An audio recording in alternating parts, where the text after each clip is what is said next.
neighbours.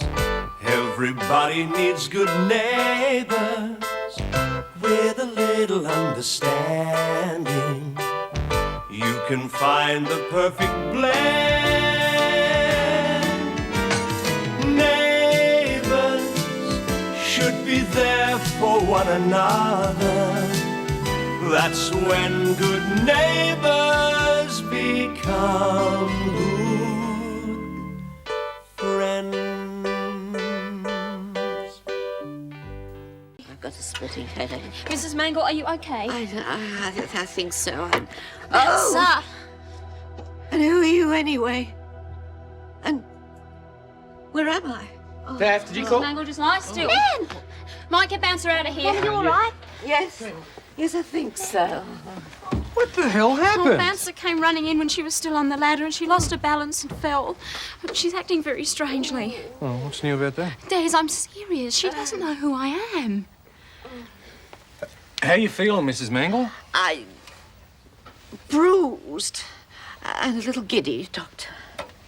I'm not a doctor, Mrs. Mangel. I'm a bank manager.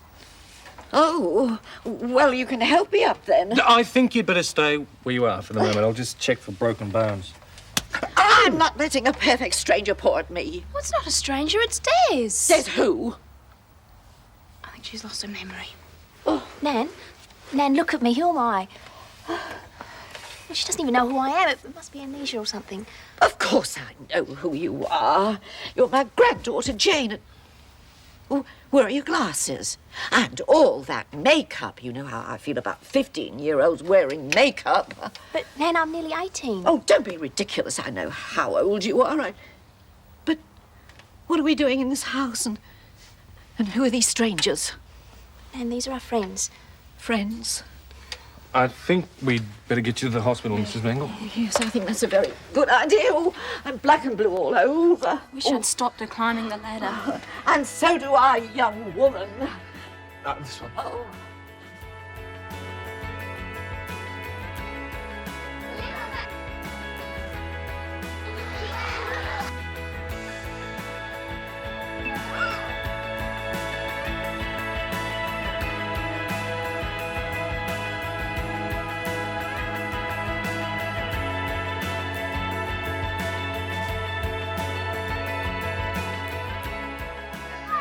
Right, you better get going, okay? Yeah, I wish we didn't have to. One day, we'll be together. And don't forget, Harold should have given your mum the ring back by now. She should be rapt that you found the diamond for her. It'll be one less worry for her. Let's go.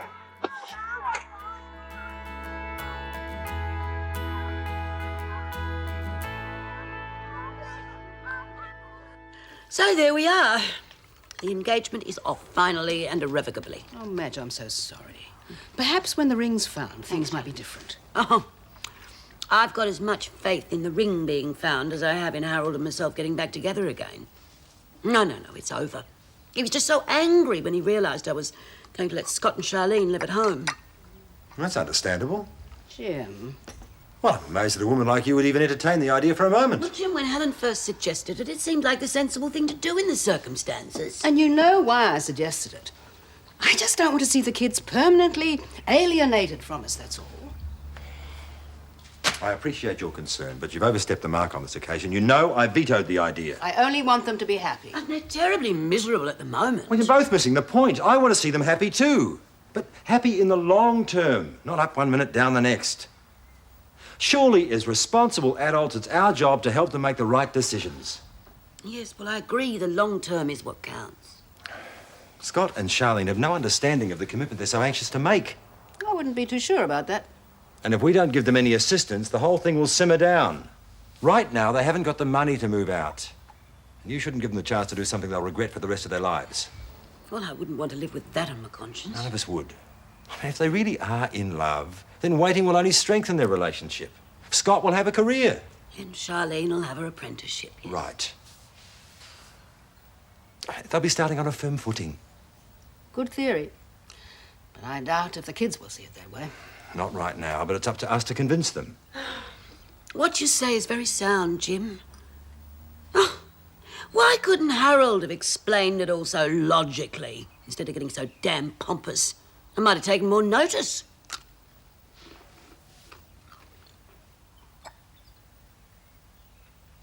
Wonder why she thought Jane was only 15. Yeah, I didn't know us. Maybe she was disorientated for the moment or something. Anyway, there's no good stewing about it. I'd better put some dinner on. Liz and Jane will be back from the hospital in a minute. Oh, none from me, Daph. Oh, come on, Mike. You've got to eat. You can't keep blaming yourself. Well, Bounce is my dog. I'm responsible for him. Look, if there's anyone to blame, it's me for letting her climb the ladder. I should have known better. I'm just glad it wasn't you that had the accident. That could have been a disaster. And what happened to Mrs. Mangel wasn't? You know what I mean. The baby could have been hurt. How is she? What did the doctor say? Well, it's not good. She's got severe concussion and she's lost some of her memory. It's not permanent, though, is it? They don't know yet. It could be. What are they going to do about it? They're keeping her for observation overnight. Des is still there. And I guess they'll have a clearer picture in the morning. Oh, don't worry.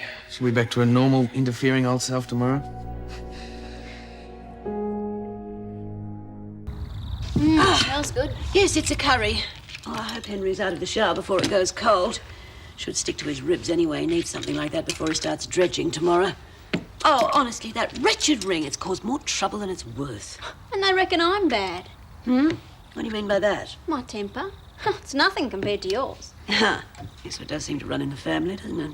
You fancy chucking the ring away like that? Harold must have blown his stack. Yes, he did. The engagement's off. Oh, what? You've heard, Charlie.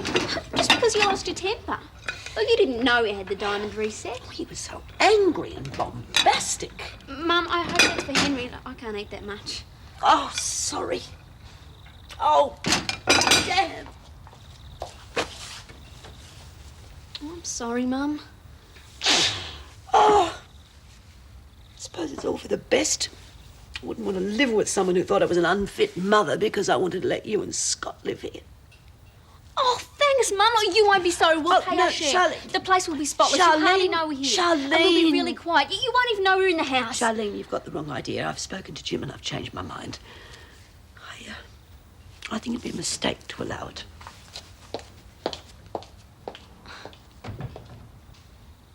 I've decided to come home from the office tomorrow afternoon and finish that still life I've been working on. Oh, dear.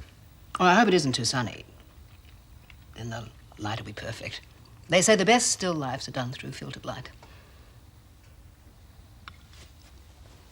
Ah, very interesting, Helen. Still life, you say. Filtered light, you say. Oh, I'll get it. Hello? Yes, Excuse me, Dad. I just said I'd help Lucy with it. Scott, wait a minute. I'm afraid it's no longer set. The school principal phoned today. Wanted to know when you were coming back to school. So I told him that you'd be coming But back. you shouldn't have told him anything, Dad. I would have spoken to him. I told him you had a few family problems, that you'd be coming back to school shortly. And so you will be if I have to drag you myself. I will not stand by and watch your future go down the drain. It's my future. And I'm your father, like it or Yeah, not. well, like it or not, I'm not going back to school. I'm going to get a job, and somehow Charlene and I will be together. Oh, Scott, listen no, to you me. listen to me for a change. It's my life, and I'm not going to let you make decisions for me. Listen, it's time that we stop yelling at each other. Settle for a good old-fashioned heart-to-heart. Come on, Dad, you've had plenty of opportunities for that, but you're either giving me the silent treatment or you're jumping right down my throat. Let's keep a civil tongue in our heads, shall we? Scott, I'm afraid that was another customer for your car. I told him that it had gone.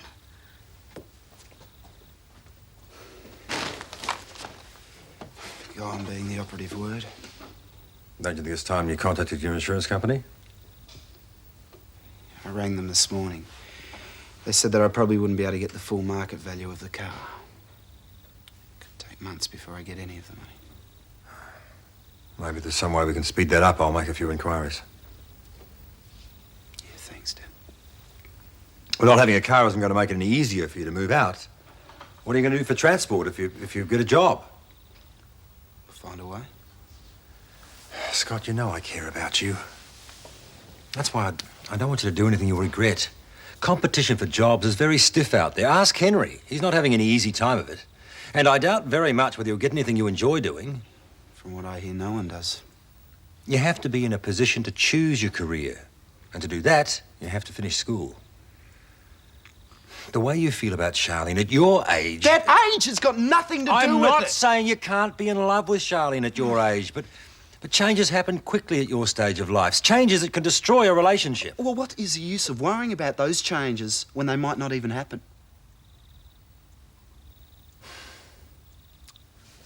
All right. What if Charlene gets pregnant? What then?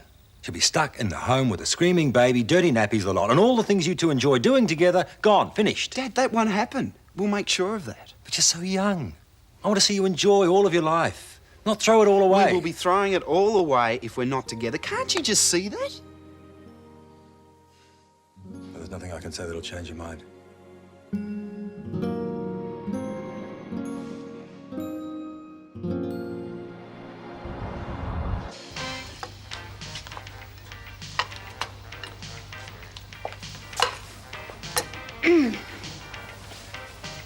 What was that for?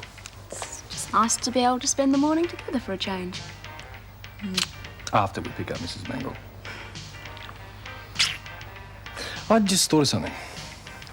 Congratulations. No, they said Mrs. Mangel has lost part of her memory, right? Right? What happens if she forgets what sort of an old dragon she was and turns into a sweet little old lady? Let's not expect miracles. We shouldn't laugh. No, we shouldn't. The trouble is, we don't really know how serious it is. An old dragon's better than nothing.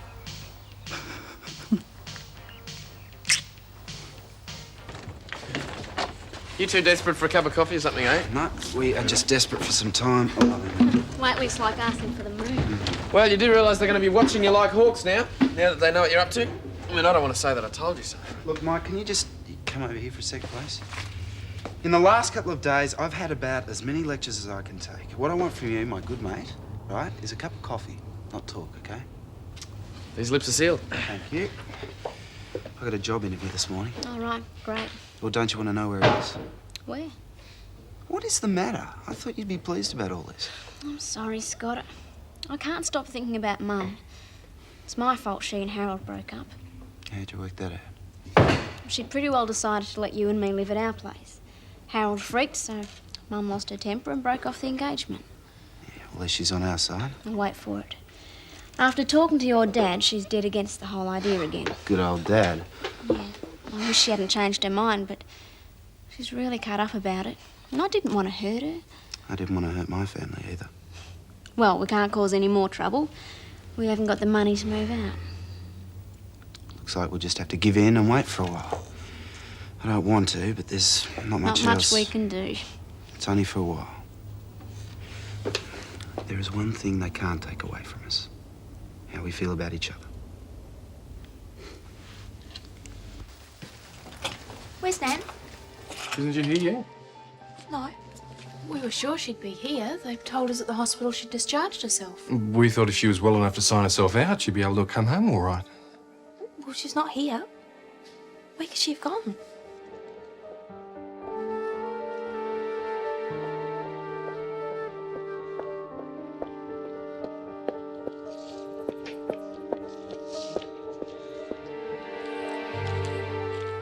Oh, not again.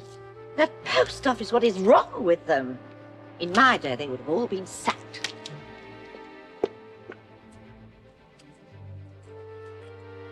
Heavens, the weeds are growing quickly. Wonder why I haven't noticed it before. Well, I have to get Len on to that straight away.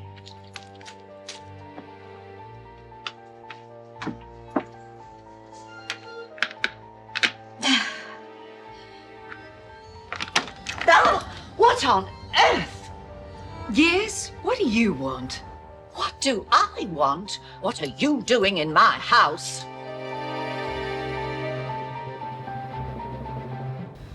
Look, Mrs. Mangel, perhaps you need to see a doctor. I want you out of my house at once. I know you're not deaf, only crazy, but I'll say it again. This is my house. You sold it to me last year. Now go away. Poppycock!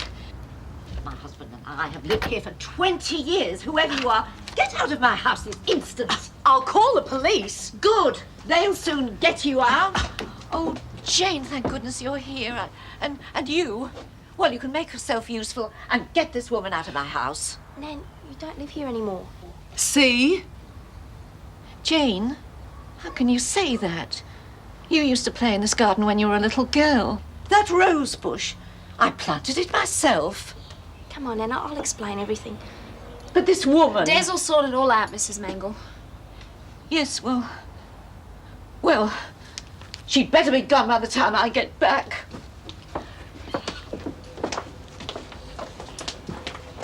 Sorry about Mrs. Mangel. She had a bit of an accident. She's not quite herself at the moment. Sad, really. You'd never guess by looking at her. I suppose you're a doctor. No, her bank manager.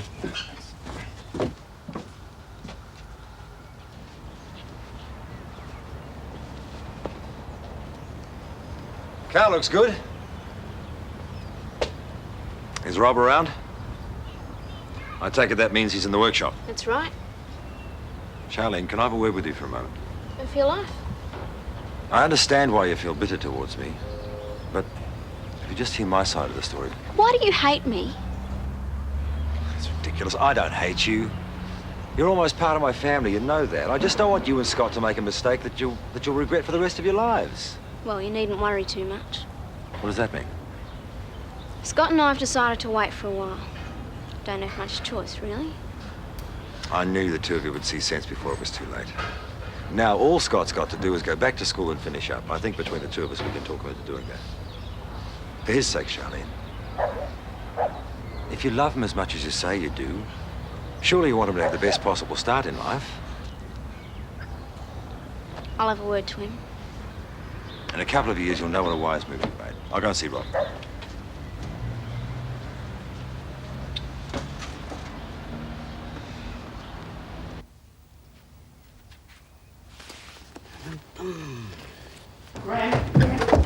Gran, oh, I don't believe it. Scott! This is just the best.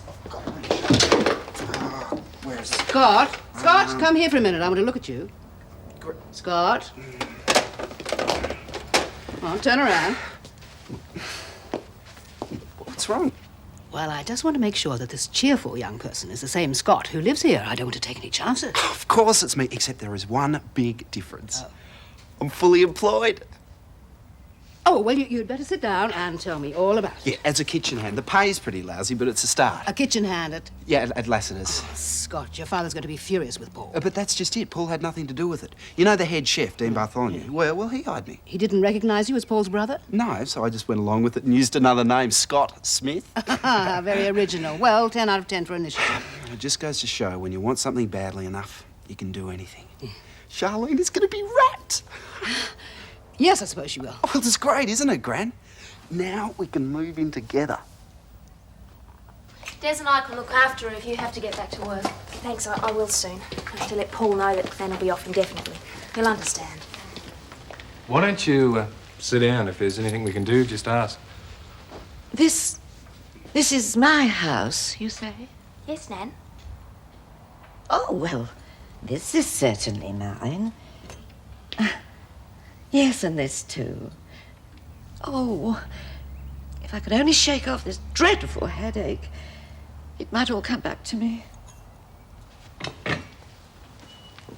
Why don't you come and sit down? I only want to talk to you. Come on, Nan.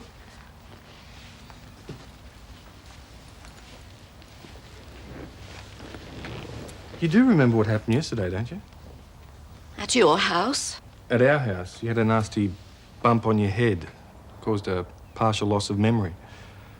Approximately 2 years, the doctor reckons. That's why everything feels strange to you.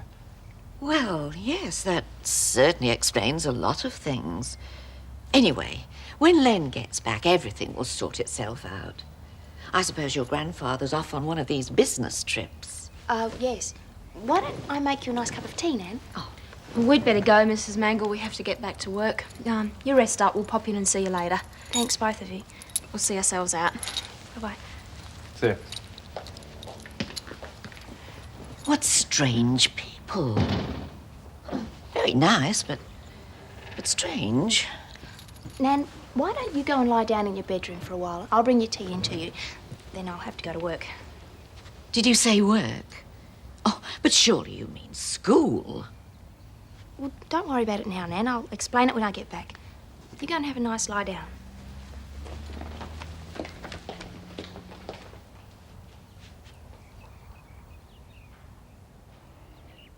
Jane? I'll be there in a minute, Nan. Jane! Oh, Jane, please don't go off anywhere. Please don't leave me in this house. I don't even know where my bedroom is. Oh, Jane.